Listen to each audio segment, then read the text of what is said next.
आप राम मंदिर को देखेंगे तो राम मंदिर 17 फीट यानी 17 फीट जमीन से ऊपर बनाया। तो राम मंदिर तो अयोध्या में है, अयोध्या में सरयू नदी बह रही है। तिरुपति बालाजी का मंदिर ले लीजिए, कितने पहाड़ों पर है, 7 पहाड़ है, 7 पहाड़ों के ऊपर बैठा हुआ ये मंदिर, लेकिन नॉर्थ ईस्ट में बड़ा सा जलाशय।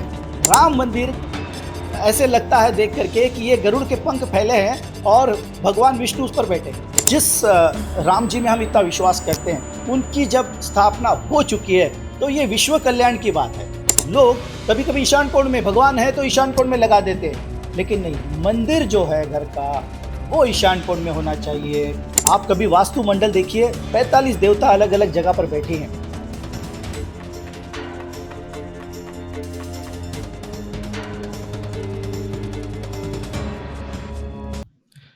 तो आज के पॉडकास्ट में आप सभी का स्वागत है। उम्मीद है आप सबके दिन अच्छा रहा होगा। तो सबसे पहले मैं अपने गेस्ट से चाहूंगा कि वो हमें अपने बारे में थोड़ा सा बताएं। नमस्कार, सभी को प्रणाम। दोस्तों, मेरा नाम नीलेश शिंदे और मैं मुंबई से बेस्ड हूँ। पिछले करीबन 12 सालों से वास्तुशास्त्र, अंकशास्त्र, क्रिस्टल, डाउजिंग, रुद्राक्ष, जिसको हम ऑकल्ट साइंस कहते हैं, ऐसे शास्त्रों का मैं अभ्यास कर रहा हूँ। अब तक 1000 से भी ज़्यादा घरों को मैं पर्सनल विजिट दे चुका हूँ। अब तक कई सारी बर्थ डेट का अभ्यास भी मैंने कर लिया है।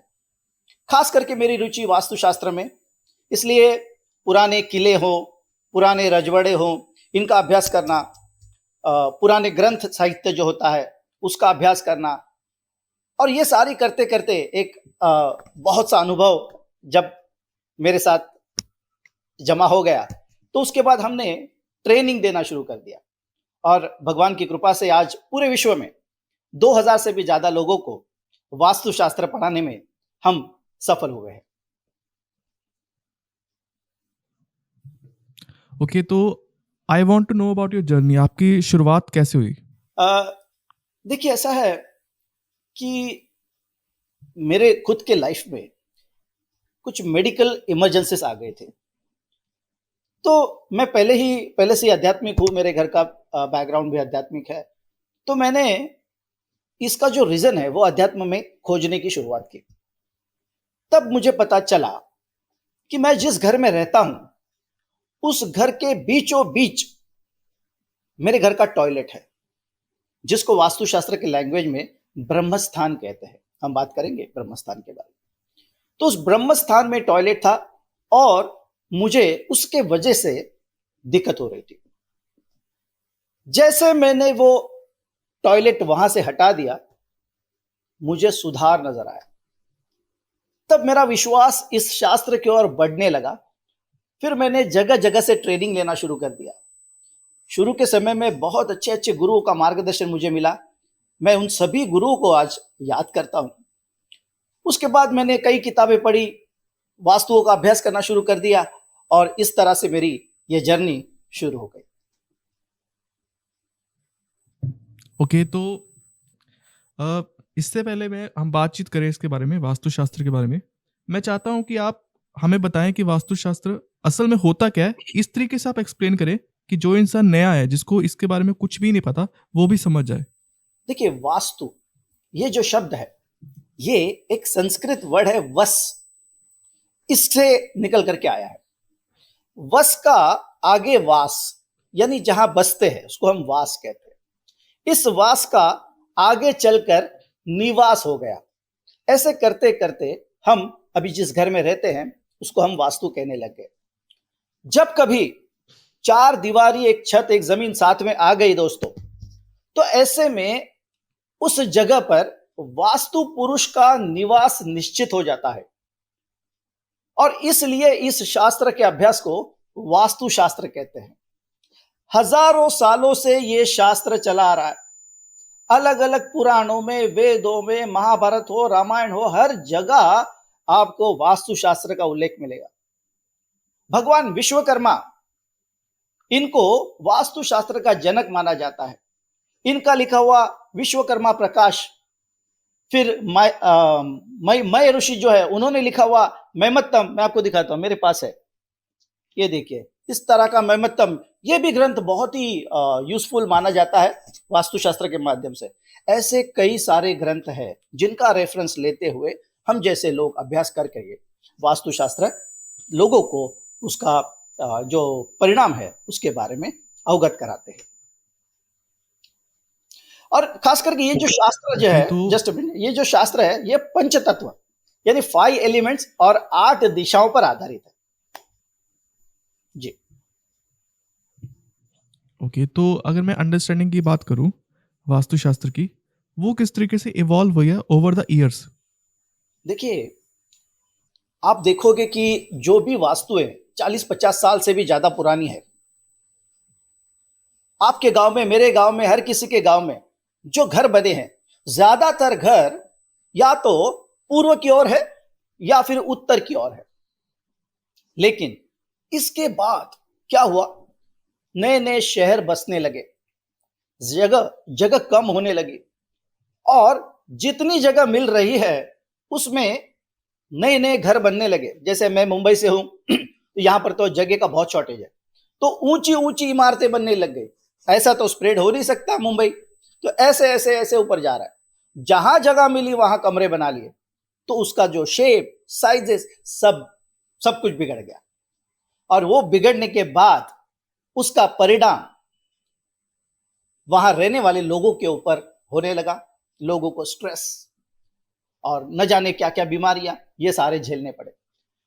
और अब बात करें पिछले 20 सालों की, ये 20 साल में, 15 से 20 साल में, जब से मैं हूं या बहुत से लोग हैं प्रैक्टिस कर रहे हैं, तो ये 15-20 सालों में बहुत अवेयरनेस आया है। लोग फिर से शास्त्रों की ओर मुड़ रहे हैं, क्योंकि उन्हें अब पता चल रहा है कि ये शास्त्र जो है ये इसमें कुछ है, तभी ये हजारों सालों से चले आ रहे हैं।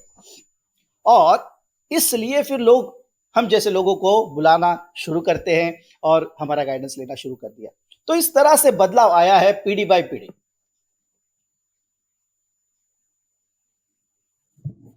ओके तो अब बात करते हैं थोड़े से प्रिंसिपल्स की, फंडामेंटल्स की बात करते हैं। तो मैं चाहता हूँ कि आप हमें फंडामेंटल्स के बारे में बताएं वास्तु की। जैसे मैंने बताया कि 5 तत्व, अग्नि, वायु, जल, पृथ्वी, आकाश, ये 5 तत्व है। इस दुनिया में, इस धरती पर जो जो चीजें आपको दिखाई दे रही है, वो सारी इन 5 तत्वों से बनी है और इन 5 तत्वों में ही विलीन होने वाली है। तो ये 5 तत्वों को बैलेंस करना दिशाओं के साथ, यही वास्तुशास्त्र है। 8 दिशाएं, कहां जल तत्व है, कहां अग्नि तत्व है। एक एग्जांपल ही दे देता हूं इसका। देखिए, आकाश यानी स्पेस, आकाश से पानी बरसता है, हमें जल मिलता है।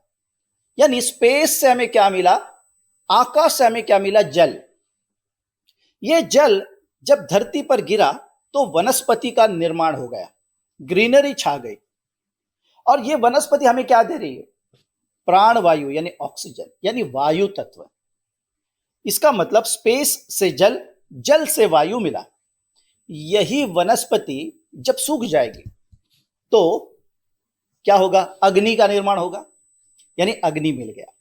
यही अग्नि जब शांत हो जाएगा तो बचेगी राख, इसको पृथ्वी तत्व कहते हैं।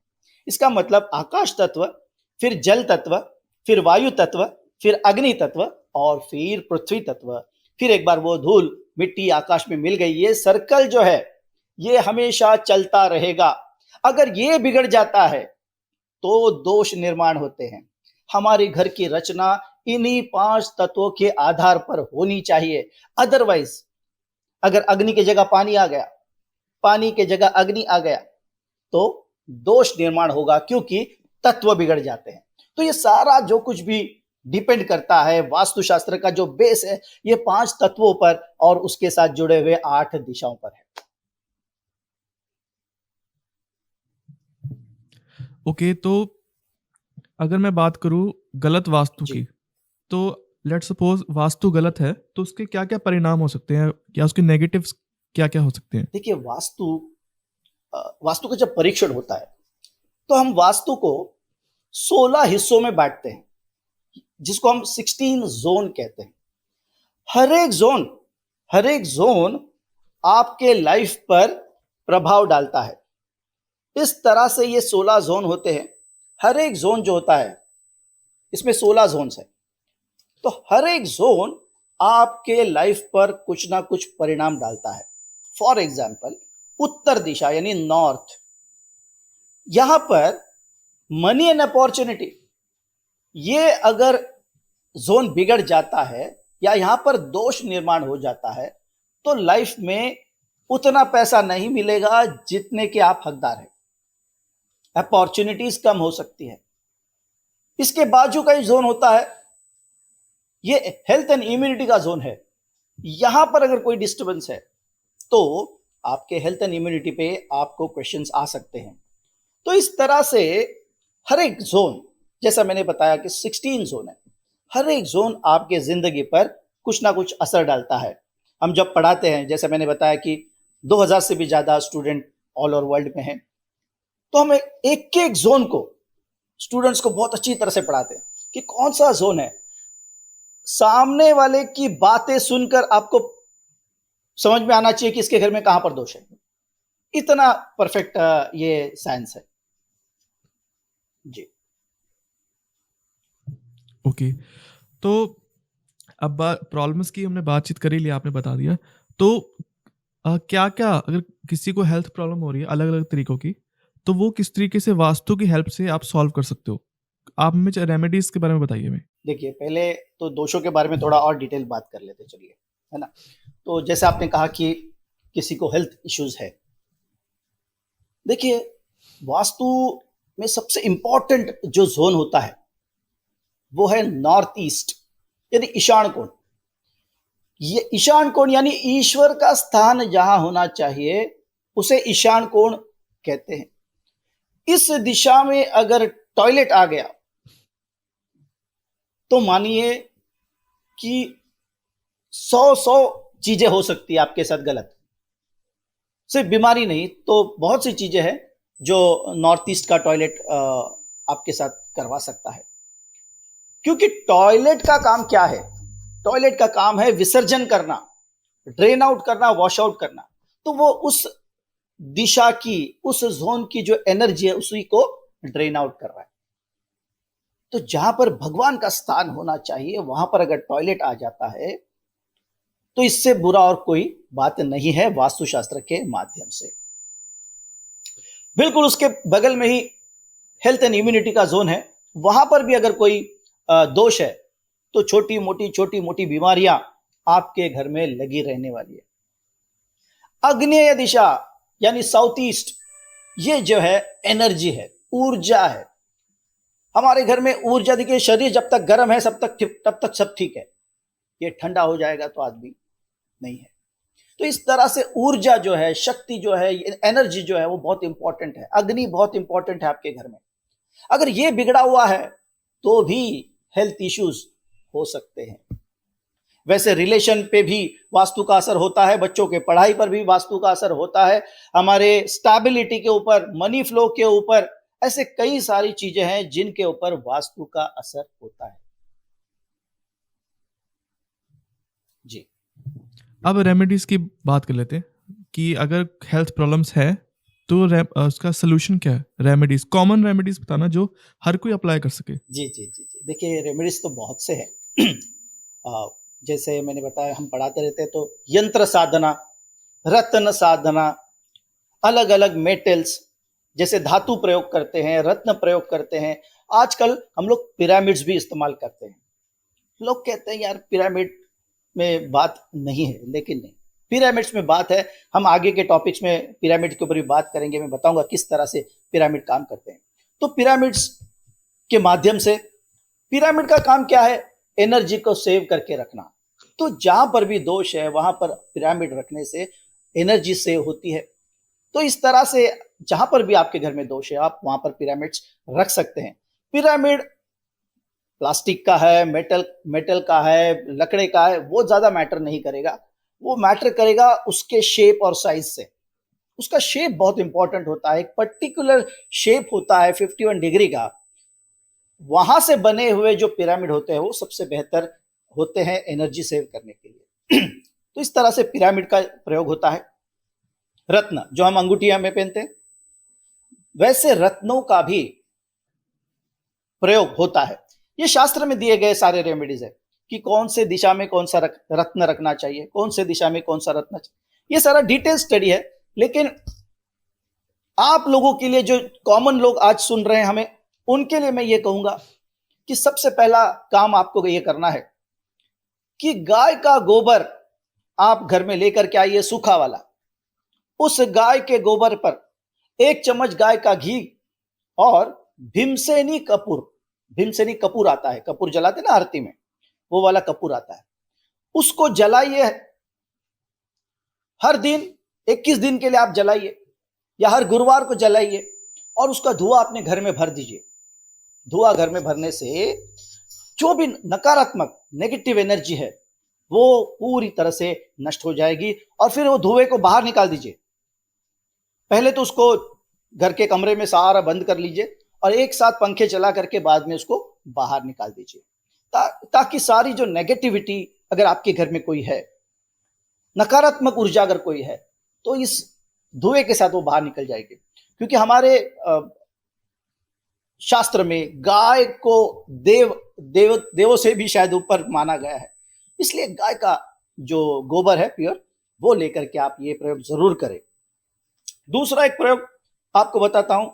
जो आपके घर की दहलीज होती है, दहलीज जिसे हम कहते हैं चौखट, या लड़की चौखट पार करके गई, ऐसा बोलते हैं ना। तो आजकल यहां पर मुंबई में या जहां पर भी लोग मार्बल का लगाते हैं, मार्बल का। ये गलती मत करना। जो दरवाजे की चौखट बोली गई है, तो वो चारों ओर होनी चाहिए, नीचे भी होनी चाहिए। दहलीज बहुत इंपॉर्टेंट है, भगवान का स्थान है वहां पर। तो ये दहलीज आपकी लकड़े की होनी चाहिए, ना कि मार्बल की, और वो काला कड़प्पा और क्या क्या लगाते, वो नहीं होना चाहिए। तो दहलीज जो है हमेशा लकड़ी की होनी चाहिए। कभी ऐसे नकारात्मक लगता है तो गाय का गोमूत्र लेकर के उसमें थोड़ी हल्दी मिला करके इस दहलीज के ऊपर उसका लेपन करिए।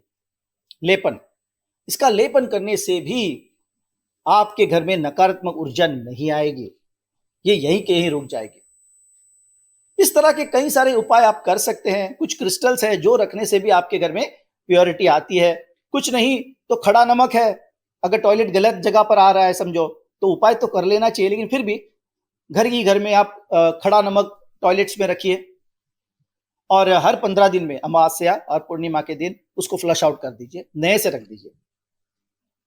तो वो ये सारी चीजें आप घर में जरूर कर सकते हैं जी। ओके, तो अगर मैं अपने बारे में थोड़ा सा बताऊं, मैं I am kind of person who believe in Karma over anything.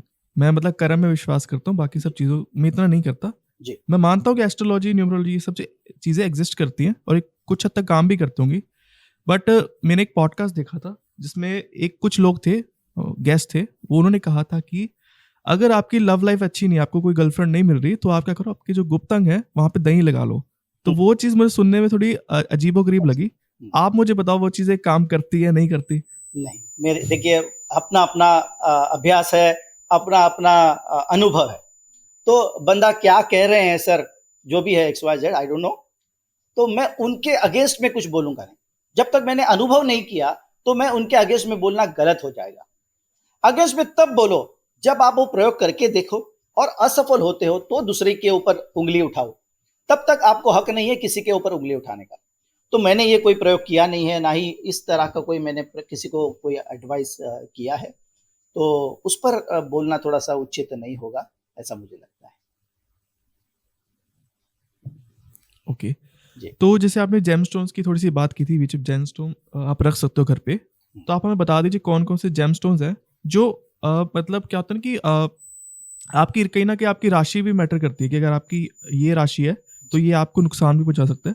तो आप कोई ऐसा जेमस्टोन हमें रिकमेंड करो जो हर कोई पहन सके या हर कोई अपने घर पे रख सके। ठीक है, सबसे पहली बात तो थोड़ा सा बैकग्राउंड समझते आपके सवाल का, मैं थोड़ा सा पीछे जाकर के जवाब दूंगा। देखिए, वास्तुशास्त्र जो है वो किसी एक इंडिविजुअल का नहीं है।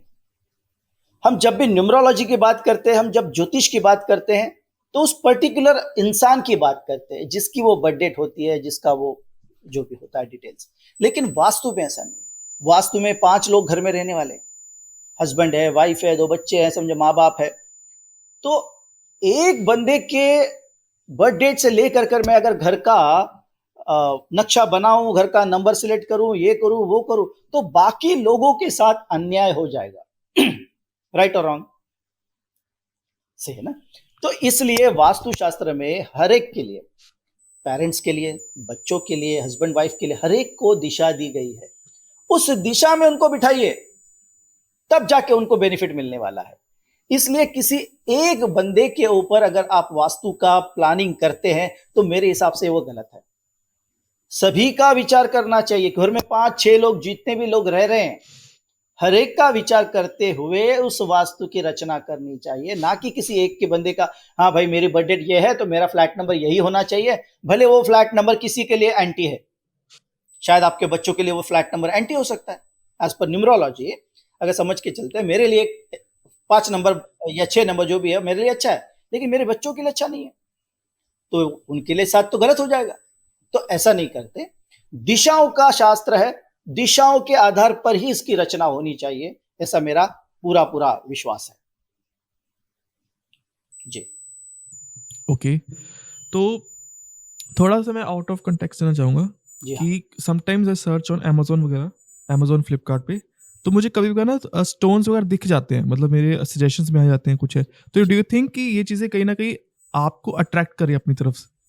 देखिए, स्टोन्स जो है ना, वो ज्योतिष शास्त्र का भाग है।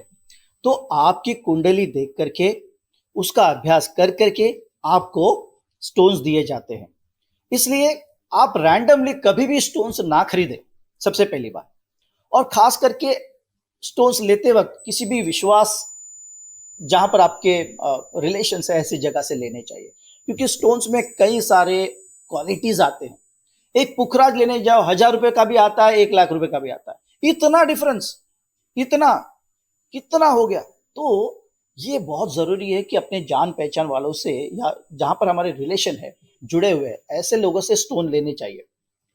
और कभी भी किसी भी ज्योतिष, अच्छे ज्योतिष से सलाह लेकर के, क्योंकि स्टोन्स ऐसी चीज है जो एंटी रिजल्ट्स भी दे सकते हैं। अगर वो गलत हो गए तो गलत काम आपके लिए नुकसान भी कर सकते हैं।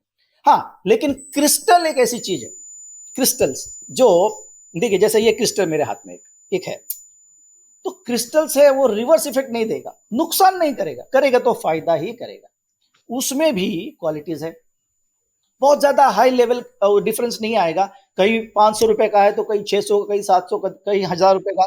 लेकिन 100 रुपए में जो क्रिस्टल मिल रहे हैं वो सही नहीं है, वो सही नहीं है।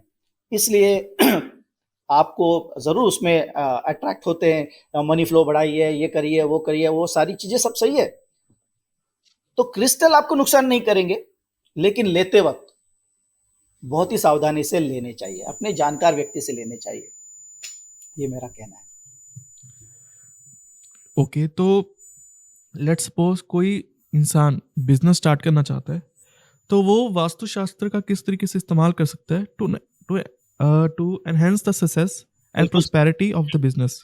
बिल्कुल सही सवाल, बहुत बहुत बहुत ही अच्छा सवाल है। देखिए, बिजनेस जो होता है, व्यापार, तो व्यापार में 2-3 चीजें देखी जाती है।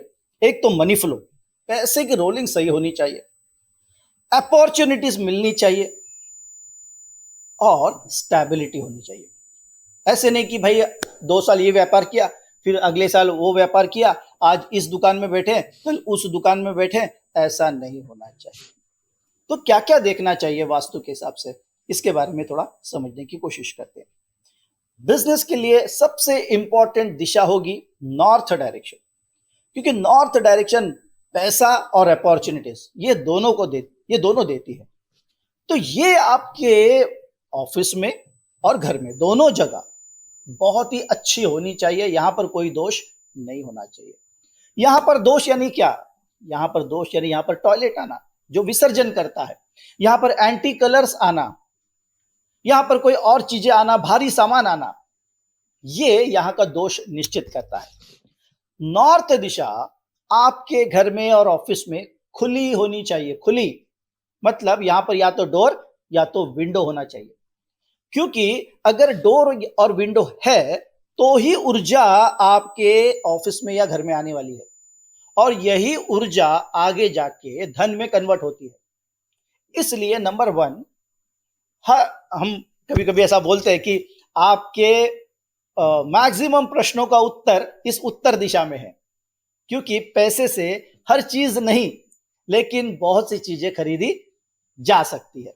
इसलिए उत्तर दिशा हर किसी के लिए, सिर्फ बिजनेस के लिए नहीं, लेकिन हर किसी के लिए, खास करके बिजनेस वाले, अपॉर्चुनिटीज और पैसे का जो इनकम है वो बहुत जरूरी है, वो नॉर्थ से ही आएगा। इसलिए आपकी घर की नॉर्थ दिशा खुली होनी चाहिए, ओपन विंडोज चाहिए। विंडोज नहीं है तो मेहनत 100 रुपए की, इनकम 90 रुपए का। अगर विंडो है तो मेहनत 100 रुपए की, इनकम 150 रुपया। इस तरह का आपको बेनिफिट होगा। उसके बाद स्टेबिलिटी चाहिए धंधे में भाई, स्टेबिलिटी। बैठा तो अगले 15-20 साल बैठ ही गया, तो स्टेबिलिटी के लिए साउथ वेस्ट, नैऋत्य कोण जिसको कहते हैं, यहां पर अगर आप बैठ गए तो अगले अगले कई साल आप बैठ ही गए वहां पर, वहां से हिलने वाले नहीं आप। और आदमी तभी नहीं हिलेगा जब वो प्रॉफिट कर रहा है, बिना प्रॉफिट के तो कोई बैठेगा नहीं सालों साल। तो साउथ वेस्ट जो है बहुत ही इंपॉर्टेंट है। आपके बैठने की जगह, आपके घर में आपका बेडरूम, या फिर ऑफिस में आपका टेबल, ये बहुत इंपॉर्टेंट है साउथ वेस्ट। तो साउथ वेस्ट पक्का होना चाहिए इंसान का। मतलब क्या, वो लाइफ में स्टेबल है, स्थिर है, क्योंकि वास्तु पुरुष के यहां पर पैर हैं। हर किसी के घर में वास्तु पुरुष सोया हुआ है और उसके पैर जो है वो साउथ वेस्ट में है। और अगर आपको अपने पैरों पे खड़ा होना है तो आपका साउथ वेस्ट पक्का होना चाहिए। इसलिए धंधा हो तो भी, नहीं हो तो भी, अगर आप जॉब में भी है तो भी आपका बेडरूम आप साउथ वेस्ट में लीजिए, आपको स्थिरता और रिलेशन दोनों मिलेगा। तीसरी दिशा में बता रहा हूं वो है अग्निकोण, यानी अग्नेय दिशा, जो पैसे का रोलिंग कराती है। देखिए, धंधे में पैसा रोल होना चाहिए, ऐसा नहीं कि भाई खाली प्रॉफिट ही हो रहा है, लेकिन रोलिंग भी उतनी इंपॉर्टेंट है। तो साउथ ईस्ट जो है अग्निकोण, यहां पर कोई टॉयलेट लगा है, बाथरूम लगा है, पानी गिर रहा है, पानी बिल्कुल नहीं चाहिए साउथ ईस्ट में, तो आपको धंधे में वो रोलिंग देगा। इसलिए ये तीन दिशा जो है, खास करके नॉर्थ, अभी जो लोग ये पॉडकास्ट देख रहे हैं, नॉर्थ चेक करिए बॉस। आपके घर में नॉर्थ अच्छी है, पैसा आ रहा है, तो मैक्सिमम प्रश्नों के उत्तर वहीं पर आपको मिलने वाले हैं। ओके, तो अब बात कर लेते थोड़ा सा घर बनाने के बाद। जब भी कोई इंसान घर बनाता है तो किचन किस साइड होना चाहिए, बाथरूम किस साइड होना चाहिए, या बेडरूम या लिविंग रूम? मैं चाहता हूँ आपको गाइडलाइंस हमारे साथ शेयर करो for designing different rooms in the house. बिल्कुल सही है। देखिए, अभी यहाँ हमारे मुंबई में तो सवाल नहीं घर बनाना, वो पॉसिबल नहीं, लेकिन हमारे गांव में या आपके गांव में, हर छोटे शहरों में घर बना रहे हैं लोग, और अच्छी बात है, खुद का घर बनाना चाहिए। सबसे पहला नियम, घर जो है वो स्क्वायर या रेक्टेंगुलर होना चाहिए, आड़ा टेढ़ा घर का शेप नहीं होना चाहिए। तो सबसे पहला नियम, घर का शेप जो है वो स्क्वायर या रेक्टेंगुलर होना चाहिए। घर के बाहर अगर जगह है तो सबसे पहला काम, घर बनाने से पहले भी शुरू कर दीजिए, ये बहुत ही बेहतरीन टिप दे रहा हूं आपको। जहां पर भी आपका घर बनने वाला है उसके नॉर्थ ईस्ट में, यानी ईशान कोण में एक गड्ढा कर दीजिए और उसमें पानी भर दीजिए। ईशान कोण में या उत्तर दिशा में जहां पर जल तत्व बताया गया है, वहां पर अगर जल आ गया, अंडरग्राउंड वाटर, ओवरहेड नहीं, ऊपर नहीं, आप ऊपर ड्रम भर भर के रखोगे नहीं चलेगा, जमीन के नीचे का पानी चाहिए। बस वहां गड्ढा कर दीजिए, वहां पानी भर दीजिए, देखिए आपका घर कितना जल्दी पूरा हो जाएगा, बहुत जल्दी आपका काम स्पीड अप कर लेगा, और आगे चल के भी उस घर में बहुत ही पॉजिटिव वाइब्स मिलेंगे। ईशान कोण का जल या उत्तर का जल आपके लिए सर्वोत्कृष्ट माना गया है वास्तुशास्त्र के आधार पर। उसके बाद स्क्वायर घर में उसके 9 पार्ट्स करिए, जो भी स्क्वायर आपका होगा, समझ लीजिए 30x30 का है या 30x40 का है, तो उसका 9 पार्ट्स कर लीजिए। जो बीच का पार्ट आएगा उसको ब्रह्मस्थान कहते हैं। पहले के जमाने में जितना भी मैंने स्टडीज किया है पुराने महलों का, रजवाड़ों का, बीच का जो हिस्सा है ब्रह्मस्थान जिसको कहते हैं, वो खुला रखते थे। वहां आंगन हुआ करता था पहले, वहां एक तुलसी का पौधा हुआ करता था, और चारों ओर से कमरे हुआ करते थे।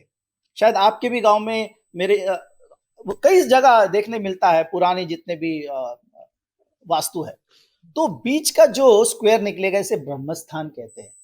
इस ब्रह्मस्थान को ओपन टू स्काई रखना चाहिए ऐसा वास्तुशास्त्र कहता है, लेकिन आज के दिनों में वो पॉसिबल नहीं है।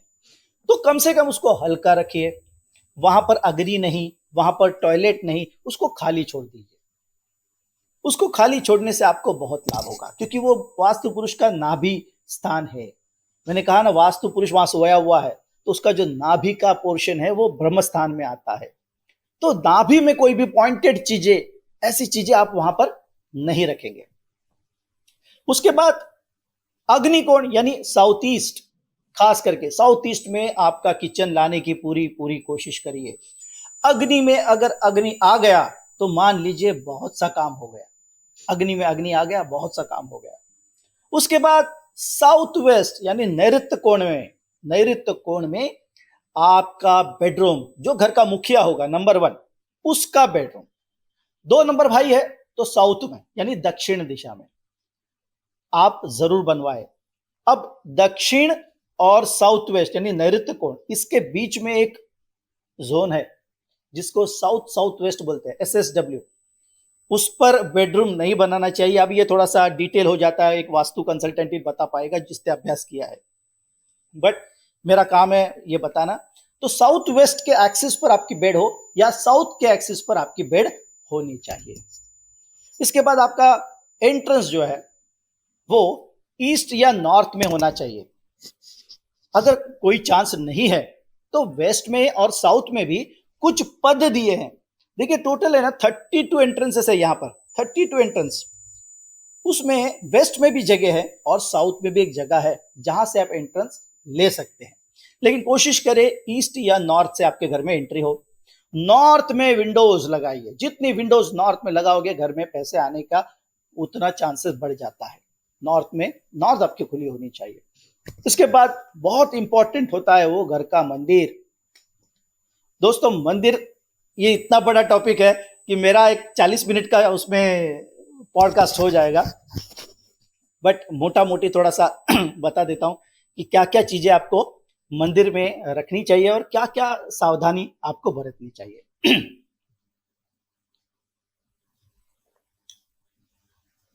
दोस्तों आपके घर का मंदिर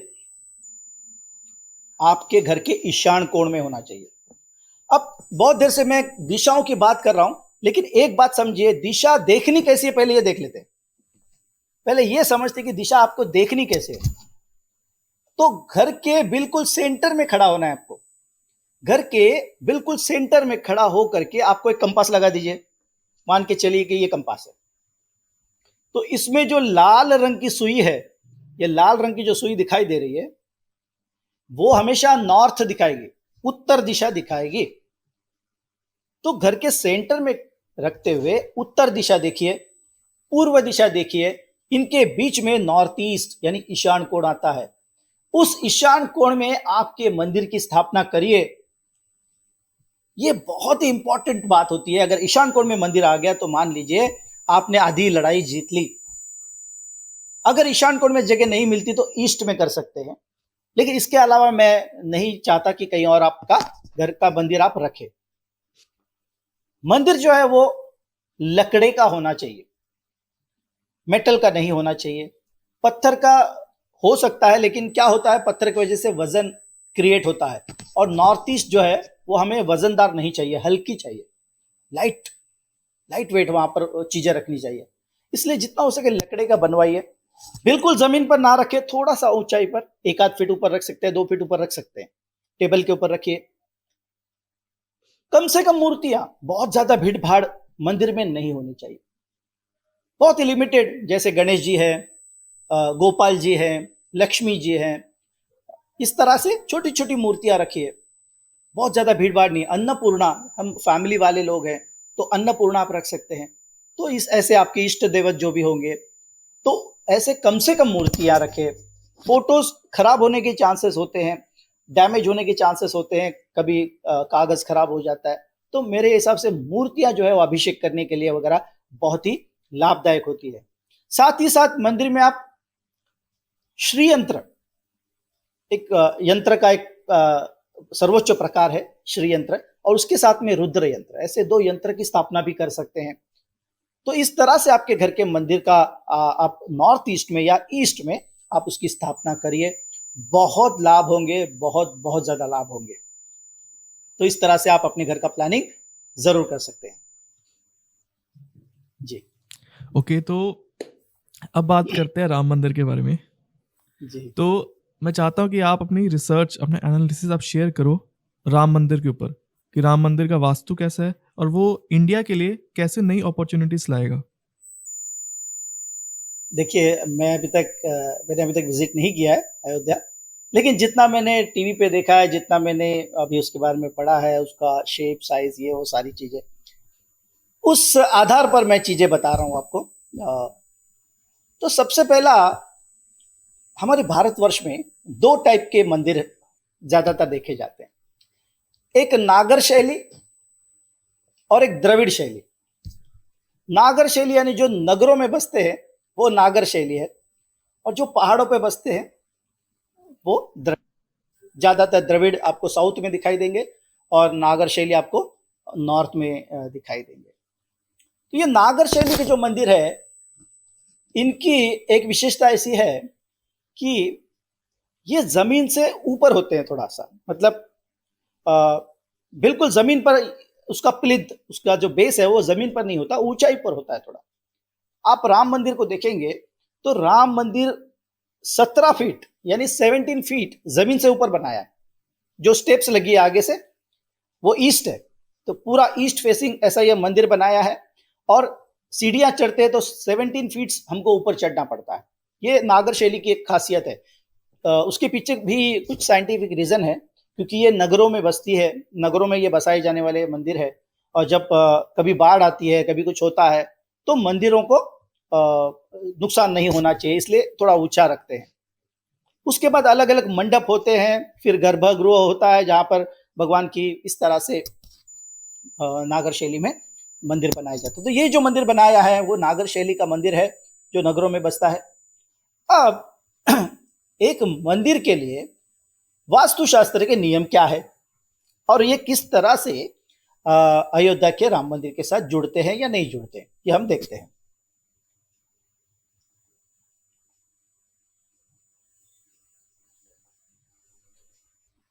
पहला नियम यह है कि जो भी महत्व ऐसे मंदिर है, फिर वो काशी हो, हरिद्वार हो, नदियों के पास, नदियों के बगल में, कुंड के पास, किसी भी जलाशय के पास मंदिर बनाना चाहिए, ये पहला नियम है। तो राम मंदिर तो अयोध्या में है, अयोध्या में सरयू नदी बह रही है, तो एक नियम तो क्लियर हो गया कि नदी के पास ये मंदिर बना हुआ है। थोड़ी देर पहले मैंने कहा था कि नॉर्थ में और नॉर्थ ईस्ट में जल होना वास्तुशास्त्र के आधार से बहुत ही उत्तम माना जाता है। और ये जो सरयू नदी बह रही है, ये बिल्कुल अयोध्या के उत्तर से बह रही है, नॉर्थ से, तो नॉर्थ में पानी आ गया, नथिंग लाइक दैट। और ये जो बह रही है वो वेस्ट से ईस्ट की ओर बह रही है। ये जो प्रभाव है, ये जो प्रवाह है, ये भी बहुत अच्छा माना जाता है। तो पानी के हिसाब से, नॉर्थ के हिसाब से ये जो है नियम बहुत ही फिट बैठता है।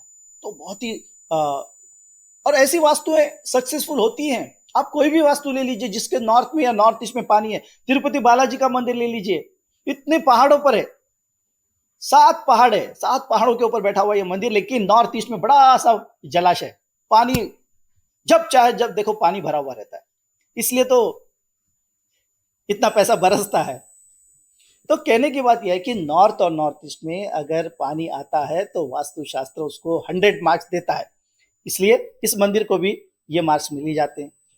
इसके बाद प्लॉट जो होता है वो स्क्वायर या रेक्टेंगुलर होना चाहिए। अब ये जो जमीन एक्वायर की है गवर्नमेंट ने, वो बहुत ज्यादा जमीन है, तो उसका शेप कोई सीधा नहीं है, आड़ा टेढ़ा शेप है। लेकिन मंदिर के लिए खास करके जहां पर राम लल्ला का जन्म हुआ है, वो जो जगह चूज की गई है उसको ट्रस्ट ने स्क्वायर करके ले लिया, उतने पार्ट को, और फिर उसमें भगवान का मंदिर निर्माण किया है। आप देखेंगे बिल्कुल ईस्ट की तरफ फेसिंग करके ये मंदिर बनाया है। तो ईस्ट पूर्वमुखी मंदिर है। हम तभी से बात करें कि घर का या मंदिर का किसी ऑफिस का भी एंट्रेंस जो है वो ईस्ट में होना चाहिए या नॉर्थ में होना चाहिए। इस मंदिर का जो फेसिंग है वो कंप्लीटली ईस्ट की तरफ है और ईस्ट की तरफ उतार है, स्लोप है और वजन भी आप देखेंगे मंदिर का तो पीछे ज्यादा है, पीछे बाजू में हेवी है और आगे ईस्ट की तरफ वो हल्का होते आ रहा है, क्योंकि टोटल 5 मंडप है इस मंदिर में और एक गर्भगृह। तो गर्भगृह के बाद आगे एक मंडप, उसके एक आगे मंडप, उसके एक आगे मंडप, ऐसे 3 मंडप है और साइड में 2 मंडप है। जैसे किसी गरुड़ के पंख हो, राम मंदिर ऐसे लगता है देख करके कि ये गरुड़ के पंख फैले हैं और भगवान विष्णु उस पर बैठे हैं। आप उसको इस नजर से देखना आज उस मंदिर को कि बहुत ही कलात्मक बनाया है। तो ईस्ट से एंट्री होगी और साउथ से एग्जिट रखा हुआ है। तो इस तरह से ये मंदिर की स्थापना हुई है। गर्भगृह अष्टकोणी है 8 कोने का ये गर्भगृह। सबसे बेहतर जो शेप्स होते हैं, वास्तुशास्त्र में भी शेप्स का बड़ा ही महत्व है। तो वर्गाकार यानी स्क्वायर, आयताकार यानी रेक्टेंगुलर और फिर अष्टकोणी, ये तीनों को बहुत ज्यादा महत्व दिया गया है, इसलिए अष्टकोणी गर्भगृह बनाया गया है। उसके ऊपर मंजिलें हैं। तो इस तरह से वास्तुशास्त्र का पूरा विचार करके ये मंदिर बनाया है और बहुत ही प्रभावशाली तो ये तो हो ही गया है। अब हम देख ही रहे हैं भीड़ की भीड़ लगी हुई है और ये लगातार भीड़ बनी रहेगी। और खास करके जिस राम जी में हम इतना विश्वास करते हैं, उनकी जब स्थापना हो चुकी है तो ये विश्व कल्याण की बात है। और तो विश्व जब कल्याण होगा तो भारत का तो होना ही होना है, इसमें कोई दो राय नहीं है जी। वैसे बात करने के लिए राम मंदिर के ऊपर बहुत है, लेकिन वो एक अलग हम कभी बात करेंगे। ओके, तो दिशाओं के ऊपर भी हमने काफी बातचीत की है। तो कौन से ऐसे 3 दिशाएं हैं जहां पे कुछ भी नहीं हो सकता? देखिए, जैसा मैंने अभी कहा कि साउथ वेस्ट और साउथ, इसके बीच में एक जगह है जिसको हम SSW बोलते हैं। SSW यानी south of south west, south of south west. इसको डिस्पोजल जोन बोलते हैं या विसर्जन जोन बोलते हैं। यहां पर टॉयलेट्स होने अच्छे हैं, बाकी कोई भी चीज यहां पर अपेक्षित नहीं है। इसलिए घर के टॉयलेट्स जो है वो साउथ साउथ वेस्ट में बनानी चाहिए, ना कि हमारे बेडरूम्स, ना कि हमारा किचन, ना कि हमारा प्रवेश द्वार। तो साउथ साउथ वेस्ट जो होता है वो कभी भी अच्छा नहीं माना जाता है। वैसे और भी दिशा है, लेकिन वो इतनी ज्यादा आपको तकलीफ नहीं देगी जितना कि साउथ साउथ वेस्ट। और अब मैं थोड़ा डिटेल में जाऊंगा तो समझ में नहीं आएगा लोगों को, इसलिए मैं सिंपल लैंग्वेज में ही बता रहा हूँ कि साउथ और साउथ वेस्ट के बीच में जो जगह होती है जिसको साउथ साउथ वेस्ट बोलते हैं, ऐसे जगह पर मंदिर, घर का प्रवेश द्वार, घर की किचन, बेडरूम कुछ भी ना बनाए, उसको खाली छोड़ दे। और ब्रह्मस्थान को भी जितना हो सके आप खाली छोड़ दे। ब्रह्मस्थान में भी टॉयलेट बिल्कुल नहीं होने चाहिए, क्योंकि ब्रह्मा जी बैठे हैं। देखिए ये जो है ना, ये वास्तु मंडल है एक्चुअली। टोटल वास्तु मंडल में 45 देवता है और ये 45 देवता है, उसमें से ब्रह्मा जी है वो खुद बीचों बीच बैठे हैं, इसलिए उसको ब्रह्मस्थान बोलते हैं। आपको एक स्टोरी सुनाता हूं यहां पर। देखिए महाभारत में इंद्रप्रस्थ नगरी बनाई गई, इंद्रप्रस्थ नगरी बनाई गई। अब ये इंद्रप्रस्थ नगरी का काम देना चाहिए था भगवान विश्वकर्मा को, क्योंकि ये देवों के शिल्पी थे, शिल्पी। अभी ये जो राम मंदिर की जो मूर्ति जिन्होंने बनाई है ना, वो भी विश्वकर्मा है, उन्हीं से आते हैं, उनकी इससे आते हैं। तो विश्वकर्मा जो है या उनकी जो अभी बिरादरी चलते आ रही है, ये सारे शिल्पी लोग हैं, ये लोग ये सारा चीजें करते हैं। तो भगवान विश्वकर्मा को ये काम देना चाहिए था इंद्रप्रस्थ नगरी बनाने का, लेकिन दिया गया मयासुर को। कौन मयासुर? ये वाले मयासुर, इनको दिया गया जिन्होंने मेमत्तम लिखा है। अब इनका काम थोड़ा अलग टाइप का, इनका जो दिखता था वो होता नहीं था और जो होता था वो दिखता नहीं था। तो इन्होंने क्या किया, उस इंद्रप्रस्थ नगरी में ब्रह्मस्थान में बीचों बीच एक तालाब बना दिया। और ये तालाब देखने में ऐसा लगता था कि जैसे फर्श है, टाइल्स लगी हुई है, तो पानी नहीं दिखता था। तो जब यज्ञ के दौरान सभी को बुलाया गया, राजाओं को, युवराजों को, एक एक करके जैसे वो महल में आते थे तो वो पानी में गिर जाते थे, क्योंकि उनको लगता था कि फर्श लगी है। तो थोड़ी देर के बाद दुर्योधन की एंट्री होती है, और दुर्योधन भी आकर के उस पानी में, आपने सुना भी होगा शायद ये स्टोरी, है ना? तो दुर्योधन भी आकर के उस पानी में गिर जाते हैं। सब लोग हंसते हैं जोर जोर से। पीछे से एक आवाज आती है, आंधे का बच्चा अंधा।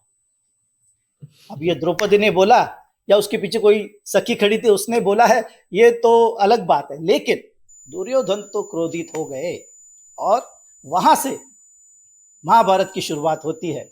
आगे चलकर पांडवों को इंद्रप्रस्थ नगरी छोड़नी पड़ी, वो तो बाहर निकल गए। वहां रहने के लिए कौन आए? कौरव, और आगे जाके कौरव का पराजय हो गया। तो इस तरह से ब्रह्मस्थान में कोई भी गड्ढा, पानी, टॉयलेट, बाथरूम, बेडरूम नहीं होना चाहिए। यह बात आपको ध्यान में रखनी चाहिए। हम क्या किस टॉपिक पे थे? अब जी मैं स्टोरी पे आ गया। कौन सी टॉपिक पे थे हम लोग? हम 3 दिशाएं जहां पे कुछ नहीं हो सकता उससे। तो ब्रह्मस्थान में कुछ भी नहीं होना चाहिए, बस जी। ओके। अब थोड़ी सी मुहूर्त की बात कर लेते हैं, टाइमिंग की। मुहूर्त का क्या सिग्निफिकेंस है किसी भी काम में? चाहे आप घर बनाओ, चाहे आप कुछ भी करो, इस चीज का क्या इंपॉर्टेंस है? जैसे आज हम वास्तुशास्त्र की बात कर रहे हैं, वास्तु की बात कर रहे हैं, घर की बात कर रहे हैं, तो जब भी घर का निर्माण होता है तो उसके लिए विशेष ऐसे मुहूर्त होते हैं। तो उन मुहूर्तों पर जैसे भूमि पूजन सबसे पहला होता है, यानी घर बनाने से पहले जब हम पहले घाव लगाएंगे तो उसके लिए कोई मुहूर्त होता है, उसको भूमि पूजन कहते हैं। तो सबसे पहला आपको भूमि पूजन जरूर से करना चाहिए। आप जब इस घर का निर्माण कर रहे हो तब कोई जीव जंतु उसमें अगर उनको नुकसान पहुंचता है तो उनकी क्षमा याचना आपको शुरू में करनी चाहिए। इस तरह से भूमि पूजन करते हुए ही घर का आपको निर्माण करना शुरू करना चाहिए। जब घर पूरा हो जाता है तो प्रवेश के पहले, जितना हो सके प्रवेश के पहले या बाद में, अगर नहीं होता तो बाद में भी, वास्तु पूजन जरूर होना चाहिए। इसका मतलब क्या है? तो वास्तु पुरुष जो है उसका पूजन होना, मतलब ये जो वास्तु बनी है तो उसका जो पूरा एसेंस है वो वास्तु पुरुष है। तो ये वास्तु पुरुष की पूजा करना बहुत ही महत्वपूर्ण है। किसी भी दिन आप नहीं कर सकते, उसके विशिष्ट ऐसे मुहूर्त निकलते हैं। किसी भी जानकार व्यक्ति से, किसी वास्तु कंसल्टेंट या पंडित जी से जो पंचांग पढ़ना जानते हैं, ऐसे लोगों से आपको वो मुहूर्त निकाल के लेने चाहिए, और उन्हीं मुहूर्त पर आपको वास्तु पूजन, होम हवन, शांति आदि सारे प्रयोग जो भी विधि है वो करने चाहिए। खास करके मैं यहाँ पर वास्तु कंसल्टेंट के माध्यम से आपको ये बताऊंगा कि वास्तु पुरुष की एक छोटी सी सोने की प्रतिमा, गोल्ड की छोटी सी सोने की प्रतिमा, उसका निक्षेप बताया। निक्षेप यानी उसको गाड़ना होता है। जब घर बनता है तो उसमें विधि ऐसा है कि कॉपर की छोटी सी डिब्बी होती है, उसके अंदर 5 रत्न रखे जाते हैं, 5 रत्न। साथ में वास्तु पुरुष की सोने की इतनी छोटी सी प्रतिमा, आज की तारीख में 4 से 5 हजार के बीच में वो प्रतिमा आ जाएगी। वो ऐसे उल्टा मुंह के बल रखना है, नीचे देख रहा है वास्तु पुरुष, जमीन के नीचे से आने वाले आपके संकटों पर वो पकड़ ध्यान रखता है। तो ऐसे उल्टा रखते हुए उसकी विधिवत पूजा करके उसका निक्षेप यानी उसको गाड़ना है। कहां गाड़ना है? पूरे घर के साउथ ईस्ट यानी अग्निकोण में। यहां पर बड़ी गड़बड़ी हो जाती है। लोग कभी कभी ईशान कोण में, भगवान है तो ईशान कोण में लगा देते हैं, लेकिन नहीं, मंदिर जो है घर का वो ईशान कोण में होना चाहिए, और वास्तु पुरुष का निक्षेप आपको साउथ ईस्ट यानी अग्निकोण में होना चाहिए। देखिए, भगवान शिव जी और अंधासुर नाम का एक राक्षस है, इन दोनों में युद्ध हो रहा था। तो ऐसे में क्या हुआ, भगवान शिव जी के पसीने से एक आकृति बन गई ऐसे, और ये आकृति किसी के बस में नहीं आ रही थी। तो सभी लोग डर गए, भाग भाग कर ब्रह्मा जी के पास चले गए। ब्रह्मा जी कैसे इसको कंट्रोल करें? तो ब्रह्मा जी ने कहा चलो हम सब मिलकर उसको दबोच लेते हैं, यानी उसको मुंह के बल गिराएंगे और उस पर बैठ जाएंगे। आप कभी वास्तु मंडल देखिए, 45 देवता अलग अलग जगह पर बैठे हैं, यही सारी ये देवता हैं जो उस पर बैठी हुई है। भाग में भगवान शंकर तो दयालु है, उन्होंने उसको वास्तु पुरुष का नाम दिया, उसे आशीर्वाद दिया और कहा कि इसको पृथ्वी पर डाल दो। और वो जब उसको ऊपर से फेंका गया है तो ये पृथ्वी के अग्निकोण में जाकर के गिरा है, साउथ ईस्ट में। इसलिए आपकी जो पृथ्वी यानी आपका जो घर है उसके साउथ ईस्ट में आपको ये वास्तु पुरुष की प्रतिमा का निक्षेप आपको करना है शास्त्र के अनुसार। जी ओके, तो अगर मैं बात करूं, फिर से हम वापस आते हैं, अगर मैं बात करूं वास्तुशास्त्र की, तो कुछ लोग ऐसा कहते हैं कि it has connection to energy flow और स्पिरिचुअल एस्पेक्ट्स की तरफ भी काफ़ी कनेक्शंस है। तो can you discuss some things on these connections? देखिए, एनर्जी फ्लो हमने फिजिक्स में पढ़ा था, सिंपल हार्मोनिक मोशन होता है, यानी एक मोशन में घूमता है। वो जो एनर्जी फ्लो होता है वो एक ही मोशन में घूमता है। आजकल आप देखोगे, अभी आपको दिखाऊं कुछ मैं, तो जो वास्तुएं बन रही हैं अलग अलग,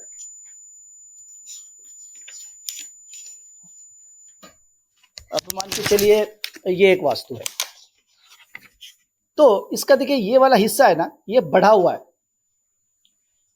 तो जब इसमें एनर्जी फ्लो होगा तो यहां पर एनर्जी कट जाएगी। ये इसलिए तो कहते हैं ना कि स्क्वायर या रेक्टेंगुलर होना चाहिए किसी भी वास्तु को, नहीं होता है तो ये कट जाती है। जो एनर्जी फ्लो होता है ऐसे, वो फिर ऐसे होगा, ऐसे ऐसे करके ऐसे ऐसे करके जाएगा।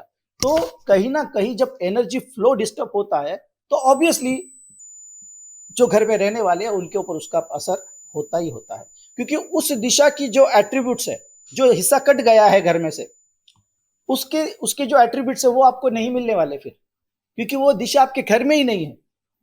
जब आपके पास है ही नहीं तो मिलेगी कहां से? तो ऐसे में उसको एक्सटेंड करना पड़ता है विथ रेमेडियल मेजर्स से।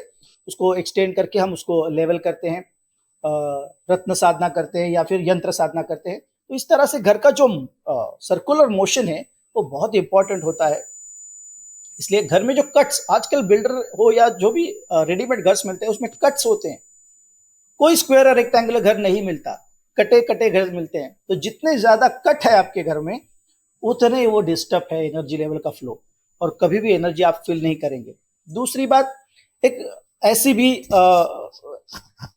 बात है कि कभी कभी देखिए कुछ घरों में आप जाते हो ना, तो जाते ही ऐसे अच्छा महसूस नहीं होता, ऐसे घबराहट सी होती है, या कब यहां से निकलूं मैं, ऐसा आपको फील होता है।